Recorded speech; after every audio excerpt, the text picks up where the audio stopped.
ஆவியில் எளிமை உள்ளவர்கள் பாக்கியவான்கள், பரலோக ராஜ்யம் அவர்களுடையது. துயரப்படுகிறவர்கள் பாக்கியவான்கள், அவர்கள் ஆறுதல் அடைவார்கள். சாந்தம் உள்ளவர்கள் பாக்கியவான்கள், அவர்கள் பூமியை சுதந்திரித்துக் கொள்வார்கள். நீதியின் மேல் பன்சாகம் உள்ளவர்கள் பாக்கியவான்கள், அவர்கள் திருப்தி அடைவார்கள்.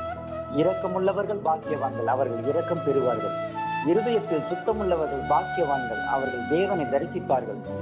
சமாதானம் பண்ணுகிறவர்கள் பாக்கியவான்கள், அவர்கள் தேவனுடைய புத்திரர் எண்ணப்படுவார்கள். நீதி நிமித்தம் துன்பப்படுகிறவர்கள் பாக்கியவான்கள், பரலோக ராஜ்யம் அவர்களுடையது.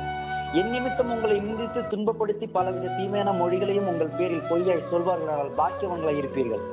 சந்தோஷப்பட்டு களி கூறுங்கள், பரலோகத்தில் உங்கள் பலன் மிகுதியாய் இருக்கும். உங்களுக்கு முன்னிருந்த தீர்க்க தரிசிகளையும் அப்படியே துன்பப்படுத்தினார்களே. நீங்கள் பூமிக்கு உப்பாய் இருக்கிறீர்கள். உப்பானது சாரமற்று போனால் எதினால் சாரமாக்கப்படும்? வெளியே கொட்டப்படுவதற்கும் மனுஷரால் மிதிக்கப்படுவதற்குமே ஒழிய வேறு ஒன்றுக்கும் உதவாது. நீங்கள் உலகத்துக்கு வெளிச்சமாய் இருக்கிறீர்கள். மலையின் மேல் உள்ள பட்டணம் மறைந்திருக்க மாட்டாது. விளக்கை கொளுத்தி மரக்காலால் மூடி வைக்காமல் விளக்கு தண்டின் மேல் வைப்பார்கள். அப்பொழுது அது வீட்டில் யாவருக்கும் வெளிச்சம் கொடுக்கும். இவ்விதமாய் மனுஷர் உங்கள் நற்கிரியைகளை கண்டு பரலோகத்தில் இருக்கிற உங்கள் பிதாவை மகிமைப்படுத்தும்படி உங்கள் வெளிச்சம் அவர்களுக்கு முன்பாக பிரகாசிக்க கிடவது.